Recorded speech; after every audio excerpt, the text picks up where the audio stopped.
And another noticeable thing is when I took it 22 years ago, by like day 3 or 4, I was like, I need to get out of here. I need to talk to somebody. And I saw my car in the parking lot and I burst into tears because I Oh, was like, wow. I could just get in my car and I could just drive and I could talk to whoever I wanted to. And this was like day 3.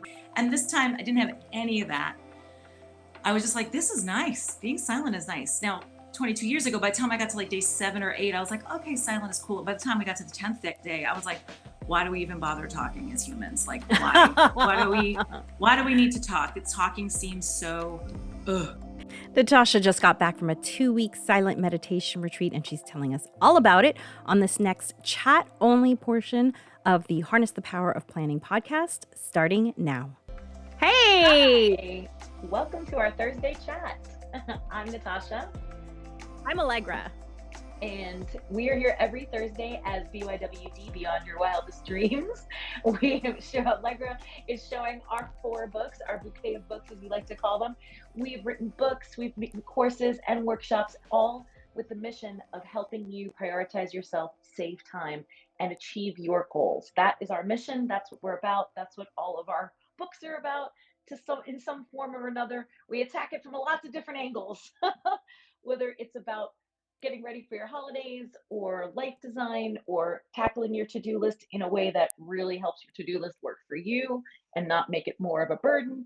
And today we're going to be talking about specifically tackling your week and why that's important and how to give yourself a leg up by doing so.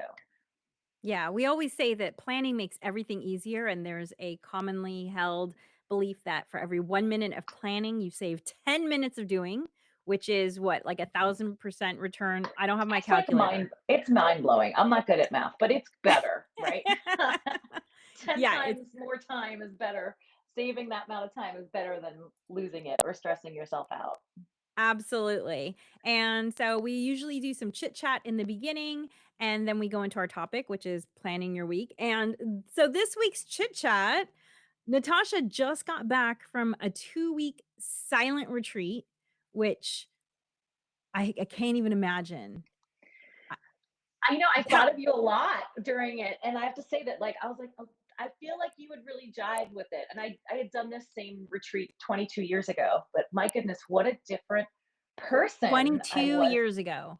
22 years ago. Yeah, so I was 27. The exact same retreat? Yeah, same one. Yeah, Wow, that's yeah, so cool. same. Yeah, so um, it was uh, it was enlightening and also challenging and difficult and amazing and so many different things. You can imagine, being silent for 10 days, the things that come up in your brain, because your brain does not stop even though your mouth has stopped. In Mhm. fact, it gets amplified in there. It gets really, really loud. There was one point when I was alone in my room where I just like screamed into my pillow. I was like, shut up, like telling my brain to just knock it off. But that apparently doesn't happen, and that's not necessarily the goal, is to get that silent. The goal is to kind of move those thoughts to the background, hopefully, and be able to focus. But those thoughts are just not going to stop, and that's what I was kind of hoping would happen. But the biggest Mm. difference, one of the biggest differences, um, is I'm using my AirPods, so it's echoey, huh? Yeah, Um, a little bit. Usually helps. But let me see if I'm gonna switch to. Pardon me, we're having a little technical issue, which you probably can hear if hearing it's echoey. I'm gonna switch to my built-in microphone and see if That makes a difference. Okay, and while Natascha is doing that, I'm just going to say that for anyone who's watching this live, if you ever want to go back and listen just to the audio, we do put it up wherever you get your podcasts as the Harness the Power of Planning podcast. This will be episode 73. Can't believe it. That's so amazing. Yeah, awesome. Yeah, so is that better? I switched to the internal microphone on the computer. Okay. It is All better. right. Okay, great. Okay. Yeah, And so the main difference between, or the most noticeable thing I could tell you right off the bat from 22 years ago as opposed to today, there are a lot of things that are the same. And the things that were different is what I noticed 22 years ago is that because I wasn't speaking, the things that I would have normally just let out and were not being let out. And so therefore they're pinging around in my head, and there was far more noticeable. And the thing that I noticed when I was 27 years old is that I was apologizing internally constantly. If I reached for Oh, the wow. tongs at the same time as someone else, if we're on the walking path and I got too close to them, internally I'm going, I'm sorry, I'm sorry. And dozens of times a day, my impulse was to apologize for really innocuous things that you don't need to be bothering to apologize for, really, but just apologizing for my own existence. And that did not happen this time. Now, that was a huge revelation to me at the time. Like, I don't know if I would have noticed if I was able to speak. I would have just let it out, right? I would have just said the sorry and gone on. But because it was pinging around in there and I didn't have that release, I really noticed it, right? This time around, I was not apologizing for my existence. So the difference between a 50-year-old woman who doesn't mind taking up space, it's like, yeah, we both reach for the tea bags at the same time, whatever. I'll stand here and let you do. Oh, you want me to do? I'll grab it. That kind of thing where like, you not like constantly apologizing for my existence and not feeling like I'm not allowed to take up space, And so that was a huge difference for me. I mean, in fact, 22 years ago when I noticed that, I had resolved to stop saying I'm sorry for innocuous things. Like maybe I apologize, right? Because if your words are powerful, like saying I am sorry, as in my existence is a sorry existence or whatever. Right. To apologize for things, for sure. Do I need to apologize? Absolutely, for certain things, right? But to just continuously, I'm sorry, I'm sorry, I'm sorry, dozens of times a day, my goodness, that was a huge revelation. And that was not the tape that was running in my head or the track that was running in my head this time. And that was a noticeable. Not your soundtrack. That was not my soundtrack. Now there was tons of other stuff, but that was noticeably absent. And I am so relieved that is, yeah. So that was right. You've was moved on from that. You've learned that lesson. Yes, I learned that lesson. Yeah, I think just when you get older, you feel that you are, it's okay for you to take up space. Essentially, is how that kind of occurred to me. It's like it's okay that I'm here and existing. I don't have to apologize. Absolutely, absolutely. Yeah. So, in addition to being silent, what happens the rest of the time on this retreat? Oh, you're basically just eating, because you were there for and 2 meditating. weeks. Yeah, 2 weeks. 10 full days, with a travel day on each side. So basically 12 days essentially. Yeah. And so you're basically eating, sleeping, and meditating. That's it. Those 3 things. That's all you're doing. You walking. You can do some walking as your form of exercise, but you don't read, you don't listen to anything, you don't write, they ask you to not have any kind of pens or anything, like no writing implements around. No writing? What? Wow. No, you're really supposed to be you, and you're really supposed to try to have the experience of being there by yourself, so you don't make eye contact with people. You kind of just keep your eyes downcast. Now, of course, you can go to the teacher and speak to the teacher during certain hours where you can ask questions about the meditation practice and technique. And you can speak to the course manager if you have an issue or something, you need to talk to somebody, so there's, it's not like you have to, but essentially other than that, you basically act like you're there by yourself, so it's really a very solitary experience so that you really get fully and totally, completely in touch with what is going on in your mind and in your body. Yeah. And so that you have no other sleep, distractions. meditate. That's it. Eat, sleep, meditate. Now, one of the best things about it is this time around, I wasn't put in a bunkhouse with a bunch of other people, other women. I had my own room with my own bathroom, and that it felt like luxurious. And by the way, it's very bare bones, right? It's not like it's not luxurious. Right. I mean, it's like exactly what you need. It's just like a 10 by 14 room. It's not anything, and a very nice, clean bathroom, but nothing like special as far as that's no concerned. decor. Yeah, no. Just very plain. There's nothing like that. There's no decor, no pictures, no like super fluffy bed or, amazing, like linens and stuff. Just like a wooden bed frame and as many covers as you need and nothing more. No pillowscaping. No pillowscaping. No. Now, I am a 50-year-old woman, about to be anyway. So I do travel with my own pillow. They do provide you that kind of thing, and you bring bedding, if you can. So I brought my own pillow. So I had 2 pillows. So, which is more than what a lot of people have because they just give you 1 pillow. So I did have an extra pillow, but, so that part was like, what was so great about it, I come back to my room and everything is where I left it, and there's no mess to clean up. I made my bed and it's still made. There's no dirty socks on the floor that I didn't put there. Everything is where I put it.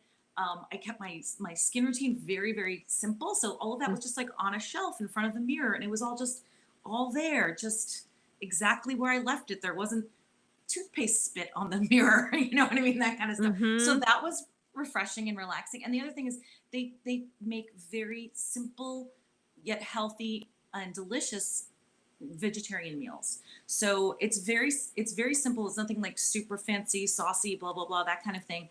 But the other thing is just not having to decide what to make, not having to make it yourself, and not having to clean up. That was huge. So we got to that 10th day and I was like, I could stay a little longer.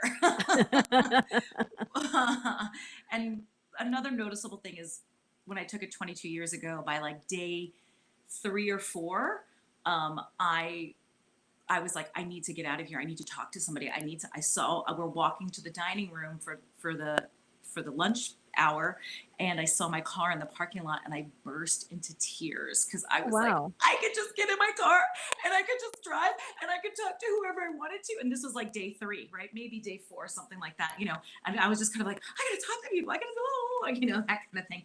And this time I didn't have any of that. I was just like, this is nice. Being silent is nice. Now, 22 years ago, by the time I got to like day 7 or 8, I was like, okay, silent is cool. By the time we got to the 10th day, I was like, why do we even bother talking as humans? Like, why do we need to talk? Talking seems so, and there is a relief to not have to maintain kind of like a social expectancy, right? Oh, hi, how are you? Light Good morning. conversation. Hi, yeah, all that kind of stuff. And not to say that I dislike being friendly or, that's not it at all. But you don't realize until it's kind of taken away how much energy it does take to just keep those little niceties kind of going, those conversational balls, just like, hi, hello, hi. And not to say that, you want to not acknowledge anyone. No one's acknowledging you either. So it's not like you're giving anyone like a cold shoulder, but it's kind of a relief to like, just not to have to be expected to do that as well. How much energy and mental space that takes up, and that being removed from your experience is quite nice, honestly. Yeah. And so, but this time I did not feel like, oh my gosh, I really need to talk. I did get to the end of those 10 days going like, I could do another 10. I could definitely do another 10. Yeah. So that was,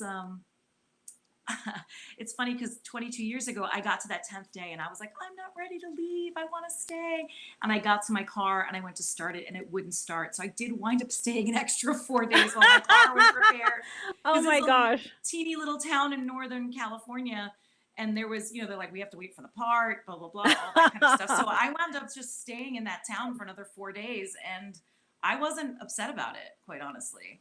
My boyfriend back in LA and my parents were like, she joined a cult. Why isn't she back yet? They were very concerned because my parents were definitely like, you're doing what now? 10 days? Silent? We can't talk to you? What is this? Like they were concerned, but yeah, it was a great experience. I highly recommend it. Most people I talk to say, oh, I could never do 10 days. You really could. You'd be surprised. I thought of you a lot, Alegre. I feel like you would, you have a very, you get good clarity in your mind, you have good focus, and I feel like this is something that you would do well at. I mean, it's challenging. Don't get me wrong. It's, it's confronting and challenging, but overall, I'm looking forward to doing it again. And that was my 50th birthday present. Yay! Yay! Yeah, so I'm like, maybe every year for my birthday. When I go on my self-directed retreats, I go to a monastery. And so I think that the accommodations are probably very similar. Yeah. Sparse but clean. Yes. And I don't talk to there's no cell phone signal up there. So I can't talk to anyone who's not there. And I don't really engage. However, if someone talks to me, I will talk back. Sure. Yeah. I'm just like, I don't want to be rude to the Franciscans. Right. Of course. Definitely not. But I do write a lot. Awesome. So the not being able to write, I don't think the speaking would be hard, but I think the not writing. Yeah. You're meditating 11 hours a day. So you don't have a lot of time. Like all of my rest periods, like I was resting especially the first 3 days, like anytime there was like a break, like you have breakfast and then I wouldn't lay down till the next meditation session. And at first I stupidly volunteered to be the gong ringer in the morning to wake everyone up because they needed like a returning student to be a gong ringer. And there was only maybe 4 or 5 returning students. And out of people pleasing obliger energy, before the course started, the course manager was like, hey, we need a male student and a female student to volunteer to be the gong ringer. And I had told a few people when I got there that, oh, this is not my first time, that kind of thing. I said, we need a returning student to do this. And I'm like, oh God, I told like 7 or 8 people that I'm a returning student. Like, why did I say that? I'm like, they're going to, like this kind of, I'm going to look bad if I don't raise my hand. And I don't know from the other people who are here, if there are any other old students, I don't know. So I waited, nobody raised their hand for a few seconds. And I raised my hand. And then as soon as the guy gave me the instructions, and I was like, oh, why did I say I would do this? Because you have to ring the gong at 4 a.m. and 4:20. So I was getting up at 3:45 every morning. And let me tell you, it was, at first I was regretting it before I did it. It was honestly the best thing because I watched the sunrise every morning. I went out at 4 in the morning, beautiful, this is out in the Mojave, so it's not far from Joshua Tree National Park. So it's, star-filled sky, or when the moon was still up, this beautiful full moon, and just getting to walk through the campus, while no one's up, and it's before everyone. And the gong is like a beautiful sound, and I get to ring it a bunch of times to wake people up, and then ring it again at 4:20 a.m. and then later at 1 o'clock after the lunch break to bring people back to the meditation hall. And at that hour, at the 4:30 hour, you meditate from 4:30 to 6:30. You have the option of staying in your room to meditate or in the meditation hall. And had I not been getting up to ring the gong, I probably would have opted to meditate in my room, which then usually parlays into going back to sleep. So because meditate of that, in your exactly. room, air quotes. Yeah, exactly. And in the few times that I did meditate in my room, I really did meditate in my room. But I remember 22 years ago, I'd hear that gong and I was like, all right, I'll meditate. I'd sit up and then I'd be like, right back down again.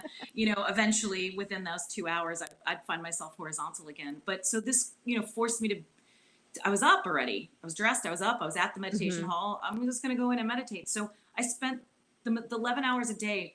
I pretty much almost every day was in the meditation hall as opposed to my room. Even when you have that option. So that was actually wound up being a real benefit because I was like, I don't know if I drag my butt out of bed at 4:20 in the morning to go to the meditation hall if I wasn't already up ringing the gong. So that was also, but I really got confronted with like, oh wow, my people pleaser obliger, put me in this And position. That's related to Gretchen Stevens for people who are listening, her 4 tendencies. So it's a short little quiz, and Natascha is the obliger personality. That's what she's referring to. Exactly. Right. Exactly. So at first I was kicking myself, but it really wound up being, a blessing, quite honestly, because I was like, I have to do this for 10 days. I was so mad. Yeah. Until the first day when I did it, and I was like, oh, this is actually kind of nice. And though getting up at 3:45 a.m. Is the gong sound, is it just, I've been a part of a couple of sound baths, and recently I took part in a sound bath that was so intense, it made me wonder if the other sound baths had been real sound baths, if that makes sense, because this one, it just like overwhelmed my senses. So I was really just surrounded by sound. So is the gong, like when you're that close to it, does that sound and just overwhelm you? So not it's overwhelm in a bad way, but it's probably not wash over you. Yeah, I've been to sound baths the same, super relaxing and super immersive. Yeah. Right. So it's not a gong like what we often think about, that huge circular thing. It's called a gong, but it's shaped kind of like a 2-dimensional bell. It has like this kind of, I actually don't know the origins of it, but it is brass, and it has like a little, if you were to take a bell, like a kind of like what you think is a conventional bell shape, and flatten it, and a big piece of brass that's in that shape, and then you take your mallet and you bang it on the very, very edge of where the bell shape kind of curves up. I did a lot of experimenting on where to bang it. They had told, and if you bang it in just the right place, if you hit it in just the right place, it has that, overarching with all those overtones and harmonics that go on. You can bang it in other places where it's The bigger gong, of course, is louder and heavier and a different tone than the smaller. I wound up starting using just the smaller one because I'm telling you, it's heavy. Carrying it around, Interesting. I had to go around all the residence Oh, halls and you had bang to it all over. carry it. Yes, I had to walk from my residence hall around all the other residence halls and basically hit it at all four corners of the building so that people could hear it. I have to say, it's a really lovely way to get woken up. 22 years ago, when I was like, oh, it's just like a little bit in the distance, and it has those reverberations. It's lovely. It's actually a really nice way to get woken up in the morning. Nice. Better than Yeah. Absolutely. So, highly recommend. Oh, yay. Well, we're glad to have you back. For those of you who are joining us, the last 2 weeks I did the podcast and the live stream by myself. And actually, 2 weeks ago, I did my skincare ritual. And last week, I did emergency planning for your family. And you can go and listen and watch those. We actually have a PDF that we put together. So if you listen to that podcast, you can download that PDF. The link is correct now. Apparently I had the link set to, ask for permission. So it is set now. You should be able to download it, no problem. If you tried and you couldn't, go back and do it now because I guess I put the wrong link up. Well, thank you for joining us this week, and we will see you next week. Dream wild, wild dreamer. Thanks for joining us for the Harness the Power of Planning podcast. Be sure to like and subscribe wherever you listen.